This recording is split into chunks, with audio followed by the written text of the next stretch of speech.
जी अस्सलाम वालेकुम everyone, welcome to another video. आज वो प्रोजेक्ट मैं आपके साथ शेयर करने जा रहा हूँ जिस पे मैं काफ़ी टाइम से काम कर रहा था। जी बिल्कुल, मैं रफ़ी क्रिकेट स्टेडियम के एक प्रॉपर 3D मॉडल वीडियो पे काम कर रहा था और इस हवाले से मुझे ऑलमोस्ट हर वीडियो पे कमेंट आते हैं कि रफ़ी स्टेडियम की अपडेट तो बताएं, करंट अपडेट क्या है, क्या चल रहा है, बहरिया टाउन कराची वाले कहाँ चले गए हैं।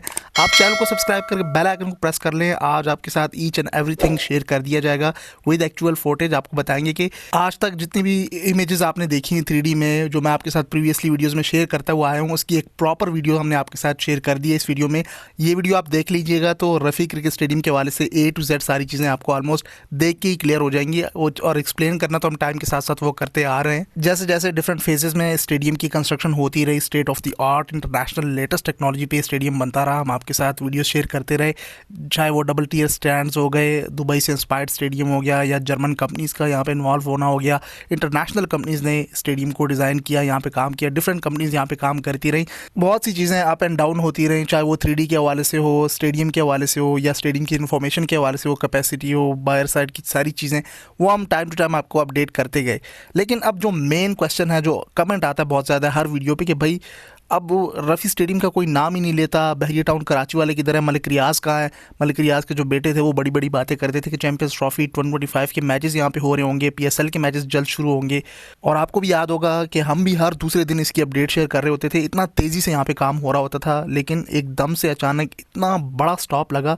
आजकल ये सुनसान पड़ा हुआ है, ना कोई इसका नाम लेता है, ना कोई बंदा नाम की यहाँ पे चीज़ नज़र आती है दूर दूर तक। बहरिया टाउन कराची के प्रिजन 34 में है।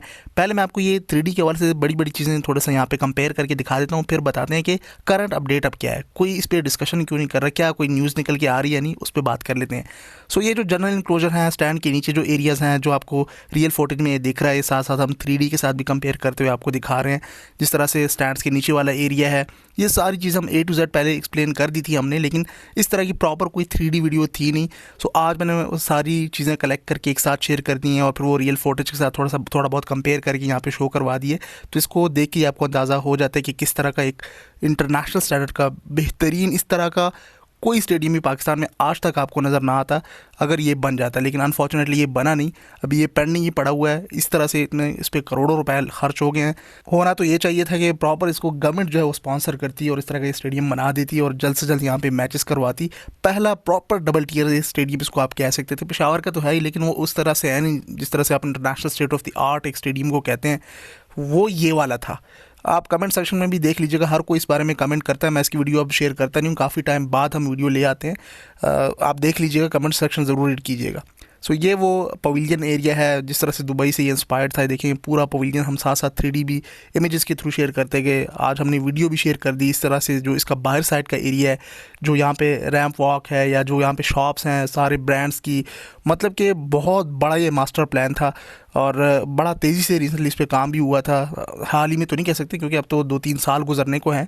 सो ये वो बाहर साइड का एरिया है, साथ साथ हम जो 3D में इसको कंपेयर कर रहे हैं।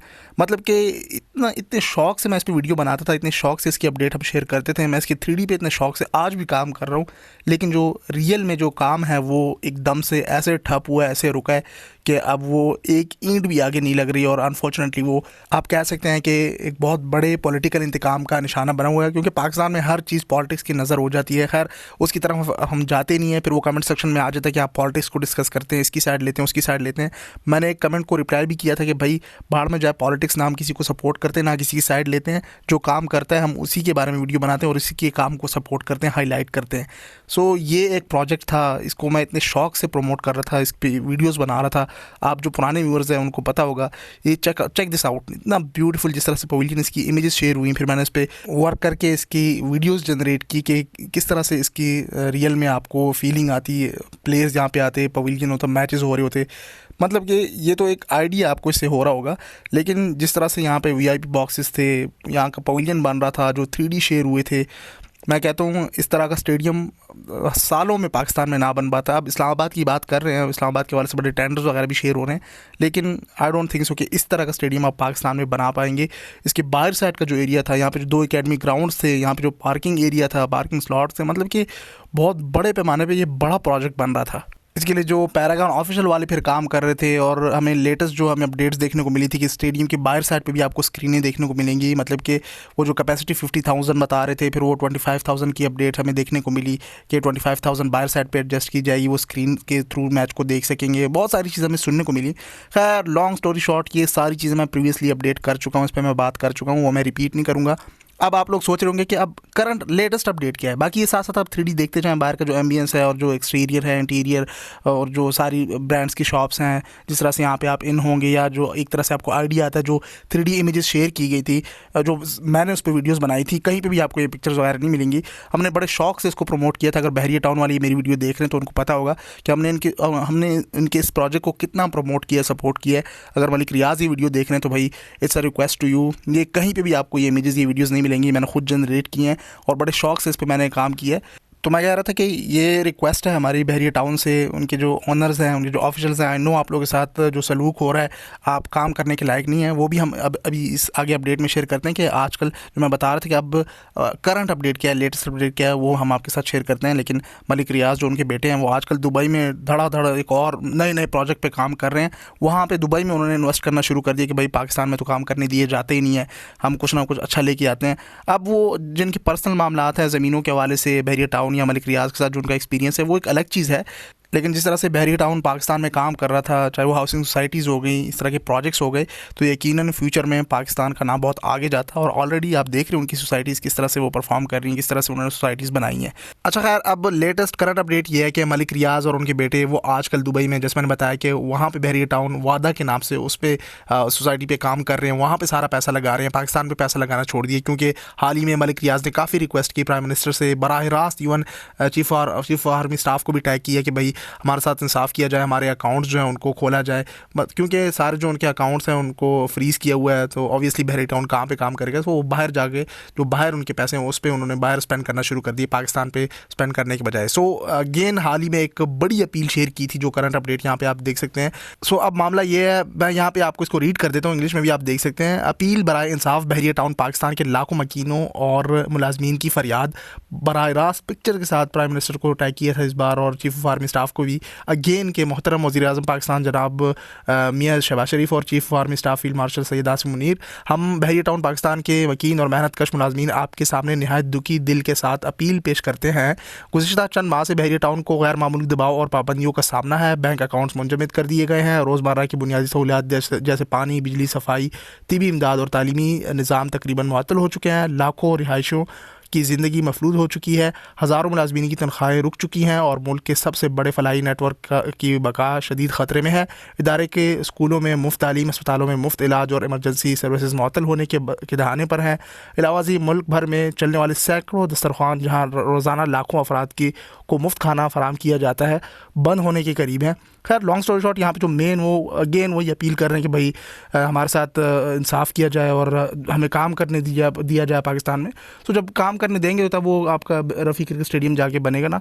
तो मज़ीद ये यहाँ पे कह रहे थे कि हम अर्ज़ करते हैं कि क्या ये इंसाफ है कि एक इदारे को सज़ा देते हुए लाखों बेगुनाह शहरियों और मेहनत कशों की ज़िंदगियाँ तबाह की जा रही हैं। क्योंकि बहरिया टाउन में फिर वहाँ पर जो मुलाजमीन है वो भी काम करते हैं, तो जब आप इनके अकाउंट जो हैं वो मुंजमद हो जाएंगे तो उनको कहाँ से पे करेंगे। मज़ीद उन्होंने मेंशन किया कि क्या ये आईन पाकिस्तान की के मुताबिक है, बग़ैर अदालती फ़ैसलों के एक इदारे को मफलूज कर दिया जाए। क्या यह मुनसिफाना है कि एक तरफ इंसाफ की बात की जाए और दूसरी तरफ शहरियों को इज्तिमाई सज़ा दी जाए। हमारी गुजारिश है कि बहरिया टाउन के बैंक अकाउंट्स फौरी तौर पर बहाल किए जाएँ, ताकि तनख्वाहें फैमिलीज़ मुल्क भर के दस्तरखानों में मुफ्त खाना, इलाज और अस्पतालों को लाइफ सेविंग अद्वियात मुहैया की जा सकें, और बहरिया टाउन के रिहायशों को पानी, सेवरेज, सफाई, सिक्योरिटी और दीगर बुनियादी सहूलियात की फराहमी बगैर किसी रुकावट के मुमकिन हो सके। मज़ीद एक और यहाँ पे बड़ी इंपॉर्टेंट उन्होंने बात की है कि मज़ीद ये कि वो जायदादें जिनकी नीलामी का ऐलान किया गया था, बाय द वे मैं बताता चलूँ, हाल ही में इनकी बड़ी बड़ी जो बिल्डिंग्स हैं, प्रॉपर्टीज़ हैं, वो नीलाम हुई थी। आपको याद होगा बिड लगी थी, ऑक्शन हुआ था। इनके मुतालिक फ़ैसला किसी मतलब एक थर्ड पार्टी को रखा जाए, फिर से उसको देखा जाए। उस पर मैंने वीडियो भी बनाई थी। हाल ही में बड़ी बड़ी प्रॉपर्टीज़ जो हैं बहरिया टाउन की 6 से 7 बड़ी प्रॉपर्टीज़ थी, आप नॉट रॉन्ग, मुझसे भूल रहे, वो नीलाम कर दी थी। ये भी गुजारिश है कि बहरिया टाउन को एक आज़ाद कारोबारी माहौल दिया जाए, ताकि वो कौमी मईशत में अपना किरदार अदा कर सकें। नैब और FBI की जानिब से बगैर किसी साबितशुदा जुर्म के अरबों रुपए के टैक्सेस और जुर्माने आयद कर दिए गए, जैसे खिदमत को सज़ा और तरक्की का जुर्म बना दिया गया हो। अब अफसोसनाक पहलू यह है कि इदारे के ग्रुप चेयरमैन के ख़िलाफ़ भी एक के बाद एक मुकदमात कायम किए जा रहे हैं और इन्हें हरासा किया जा रहा है। ये सब एक ऐसे इदारे के ख़िलाफ़ हो रहा है जो किसी सियासत का हिस्सा नहीं, बल्कि गुज़श्ता 30 साल से पाकिस्तान की तामीर और तरक्की में मिसाली किरदार अदा करता आ रहा है। भाई लॉन्ग स्टोरी शॉर्ट, ये बहुत कुछ है समझने के लिए। प्रीवियस उसमें आप जाएंगे पुराने उसमें, तो आप मुझसे बेहतर जानते हैं कि क्यों केस बना, क्या हुआ। वो Imran Khan ex prime minister और फिर मलिक रियाज, वो अलकादिर ट्रस्ट और बहुत सारी चीज़ें सही खच मची हुई है। भाई पाकिस्तान में समझ नहीं आती कि क्या चल रहा है क्या नहीं चल रहा। भाई हम तो रिक्वेस्ट ही कर सकते हैं, सपोर्ट ही कर सकते हैं, प्रमोट कर रहे हैं हर चीज़ों को जो अच्छी हो रही हैं पाकिस्तान के लिए, उस पर बात कर रहे हैं। तो चीफ ऑफ आर्मी साहब से भी रिक्वेस्ट है कि इसका कोई ना कोई हल निकालें ताकि वो भी काम करते रहें और पाकिस्तान आगे तरक्की करता रहे। तो ये सारे मामलात चल रहे हैं। सो इसके बाद वो जो सारी रेड्स वगैरह हुई थी FIA की, वो सारी चीज़ें हमने टाइम टू टाइम आपको अपडेट करते आए।